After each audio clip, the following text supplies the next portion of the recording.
밤 10시 치킨을 먹고 있습니다. 지금 먹는 치킨은 2025년에 내가 먹는 거라 괜찮습니다. 2026년에 나는 완전히 다른 사람이 될 거니까요. 연말이 되면 사람들은 이상한 심리 상태에 빠집니다. 아직 크리스마스도 안 지났는데 이미 한 해가 끝난 것처럼 행동하기 시작하죠. 12월 31일 밤도 마찬가지입니다.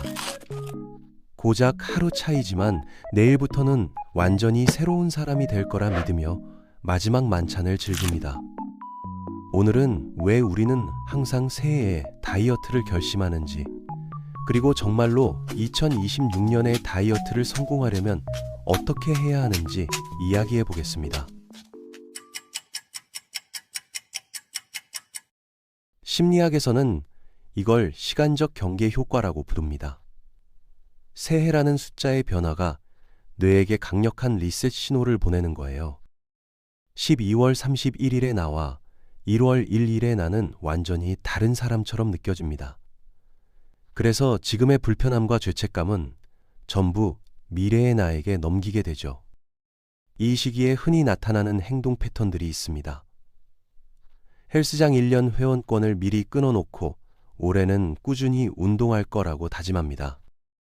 간식은 모조리 다이어트 식품으로 바꾸고 닭가슴살, 단백질 쉐이크를 대량으로 구매해서 완벽한 준비를 합니다.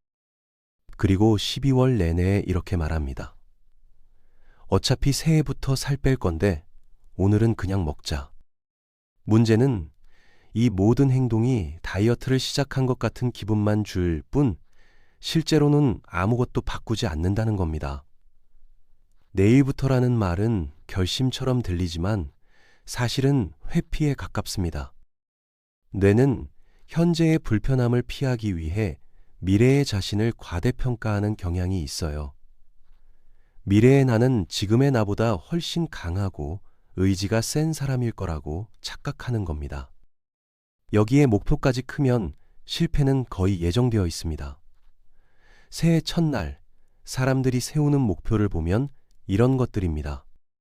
10kg 감량, 인생 마지막 다이어트, 완벽한 복근 만들기. 이런 거창한 선언들은 의지를 북돋우는 게 아니라 시작도 하기 전에 부담만 가중시킵니다. 1월 1일이 되면 우리는 예정대로 새 사람이 됩니다. 그리고 이 사람들은 두 부류로 나뉩니다. 1월 1일부터 계획을 실천하며 새 사람이 된 사람과 1월 2일 내일부터 다시 새 사람이 되겠다고 결심하는 사람이죠. 하지만 하루 이틀이 지나면서 처음 세웠던 계획을 그대로 지키고 있는 사람은 3분의 1도 되지 않습니다. 대부분은 2월에서 3월 사이에 포기하게 됩니다. 그리고 이렇게 생각합니다. 이제 봄 되니까 다이어트 해야지. 여름이 다가오니까 다시 시작해야지. 이런저런 이유를 붙이며 다이어트는 계속 뒤로 밀립니다. 그렇게 시간이 흘러 12월이 되면 또다시 같은 결심을 합니다. 내년부터는 진짜 다이어트 해야지? 왜 이런 일이 반복될까요? 새해 다이어트가 실패하는 심리적 이유를 이해해야 합니다. 대부분의 새해 다이어트는 제한으로 시작됩니다. 1월 1일부터 탄수화물 금지, 야식 금지, 디저트 금지 같은 규칙들을 만들죠. 좋아하던 음식들을 보면서 이제 저건 안 먹을 거야. 지방이 많고 칼로리가 높으니까 라고 다짐합니다. 이건 스스로를 벌주는 제한 상태예요. 문제는 이런 상태를 오래 유지할 수 없다는 겁니다. 처음 일주일은 의지력으로 버팁니다. 2주차가 되면 조금씩 흔들리기 시작하죠. 3주차쯤 되면 친구가 치킨을 시키는 걸 보고 한 조각만 하면서 무너집니다. 심리학에서는 이걸 자아 고갈이라고 부릅니다. 의지력은 근육과 같아서 과도하게 사용하면 지치게 됩니다. 계속 참고 억누르다 보면 어느 순간 완전히 무너지는 거예요. 그리고 한번 무너지면 자책감이 밀려옵니다. 나는 역시 안 돼, 또 실패했어 라는 생각과 함께 아예 포기해버리죠. 또 다른 문제는 생각 억제의 역설입니다. 하얀 곰을 생각하지 마세요. 지금 머릿속에 뭐가 떠오르나요? 하얀 곰이죠. 떡볶이를 생각하지 말아야지 하면 떡볶이 생각만 나는 겁니다. 새해 다이어트를 시작하면서 빵은 안 돼, 떡볶이는 안 돼, 피자는 안 돼 라고 금지 목록을 만들수록 그 음식들이 더 간절해집니다. 억제하려고 하면 할수록 그 생각은 더 강하게 의식 속에 튀어나오게 돼 있어요. 2월 중순쯤 되면 이런 상황이 펼쳐집니다. 금요일 밤 집에 혼자 앉아 있는데 치킨 생각이 납니다. 다른 생각을 하려고 해도 치킨 생각이 계속 튀어나옵니다. 어차피 내일은 쉬는 날이니까 빡세게 운동하면 되니까 괜찮을 것 같습니다. 결국 배달 앱을 열고 주문하고 다 먹어버린 뒤 다음날 아침 퉁퉁 부어버린 얼굴과 손가락을 보고 죄책감이 몰려옵니다. 그렇다면 우리의 계획은 왜 실패하는 걸까요? 미디어에서는 항상 같은 말을 반복합니다. 적게 먹고 많이 움직이면 된다고요. SNS에서는 한 달에 10kg 감량, 6주 만에 완벽한 복근, 같은 빠르고 쉽고 극적인 변화를 약속하는 광고들이 넘쳐납니다. 이런 메시지들은 우리에게 비현실적인 기대를 심어줍니다. 그래서 우리는 순전히 의지력만으로 체중을 감량하려고 시도합니다. 성공하지 못하면 스스로를 탓하게 되죠. 나는 의지가 약해. 나는 게으르고 나약해. 라고요. 하지만 이건 당신 잘못이 아닙니다. 적게 먹고 많이 움직이라는 조언 자체가 불완전하기 때문이에요. 이 방법은 생리학적으로는 맞지만 심리학적으로는 지속 불가능합니다. 성공적으로 새해 다이어트를 해내려면 완전히 다른 접근이 필요합니다. 제한하는 대신 선택을 바꿔보세요. 1월 1일부터 피자를 절대 먹지 않겠다는 규칙을 세우기보다 피자는 먹되 조금 더 건강한 방식으로 만들어 먹는 겁니다. 밀가루와 소스가 가득한 피자 대신 얇은 또띠아에 새우 같은 단백질과 채소를 올리고 제로 칼로리 소스를 뿌려보세요. 이렇게 내 몸에 들어가는 음식을 하나씩 바꿔가는 것만으로도 충분합니다. 설탕 대신 알룰로스를 쓰고 몸에 좋지 않은 기름 대신 아보카도, 오일이나 올리브유를 선택하는 것처럼 말이에요. 샐러드가 건강하다고 해서 억지로 먹을 필요도 없습니다. 생채소를 억지로 먹기보다는 고기에 쌈을 싸서 먹거나 비빔밥에 나물을 듬뿍 넣어 먹는 것처럼 쉽게 바꿀 수 있는 식습관부터 시작해 보세요. 토마토가 싫다면 방울토마토를 시도해보고 그것도 싫다면 스테비아 방울토마토처럼 조금 더 부담 없는 방법을 찾아보는 겁니다. 자신이 좋아하고 몸에 맞는 음식을 찾는 데는 시간이 걸리지만 그 과정은 충분히 가치가 있습니다. 좋아하는 음식으로 구성된 식단만이 결국 오래 유지될 수 있기 때문입니다. 운동도 마찬가지입니다. 헬스장을 등록했으니 무조건 가야 한다는 강박 대신 내가 즐길 수 있는 신체 활동을 찾아보세요. 헬스장이 정말 싫다면 집 앞 공원을 한 바퀴 걷는 것도 충분히 운동입니다. 추운 겨울에는 쇼핑몰에 가서 한 바퀴 걷고 오는 것 역시 같은 운동이에요. 유튜브 홈트 영상을 따라하는 것도 분명한 운동입니다. 꼭 헬스장에서 무산소와 유산소를 2시간 동안 쉬지 않고 해야만 완벽한 운동이 되는 건 아닙니다. 체중 감량을 위해 억지로 하는 운동이 아니라 그 활동 자체가 즐거워서 하게 되는 것을 찾는 겁니다.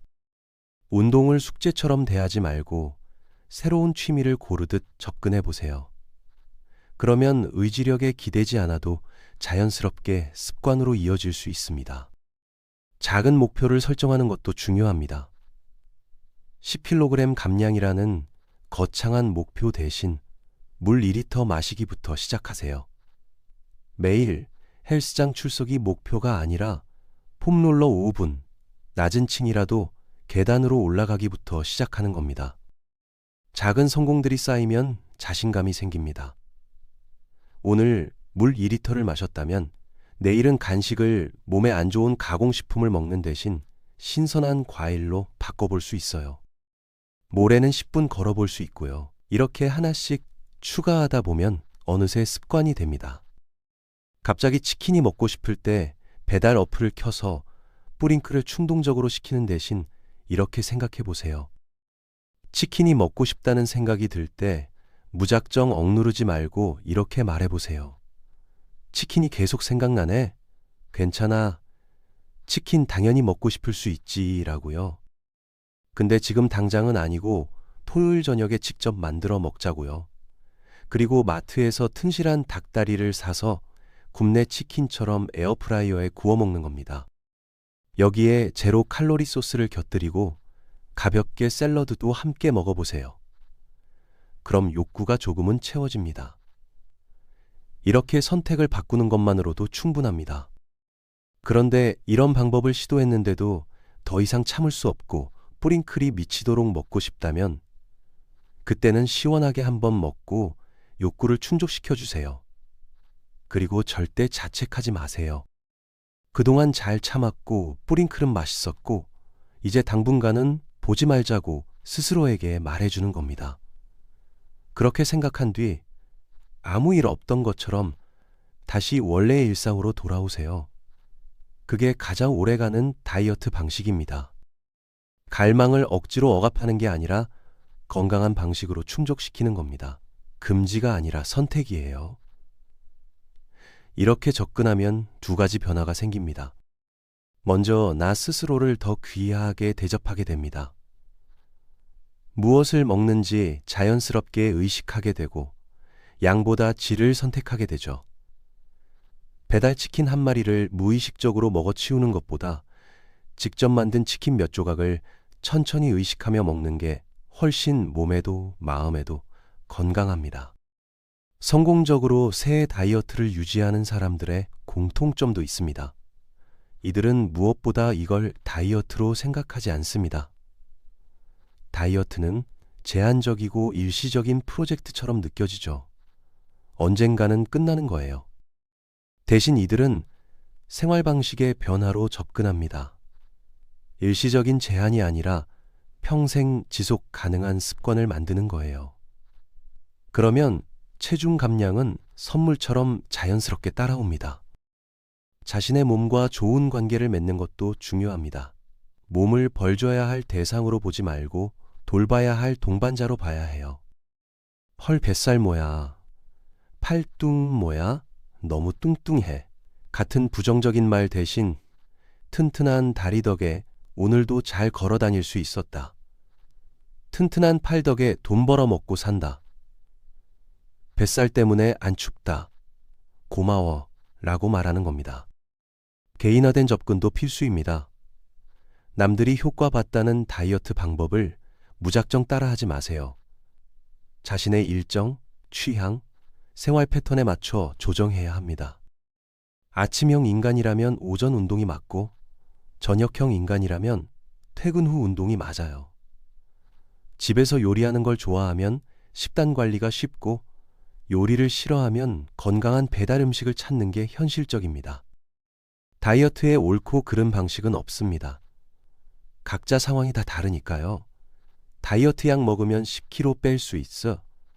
헬스하면 10일자 복근을 만들 수 있다?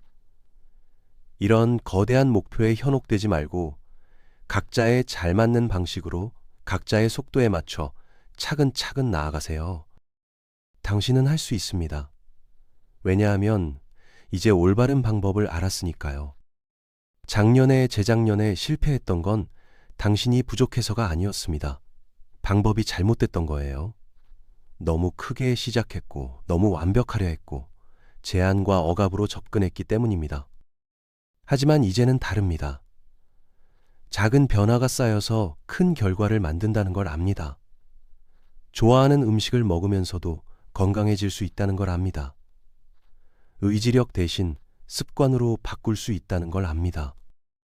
1월 1일이 되면 거창한 선언을 하지 마세요. 대신 그날 할 수 있는 가장 작은 행동 하나를 선택하세요.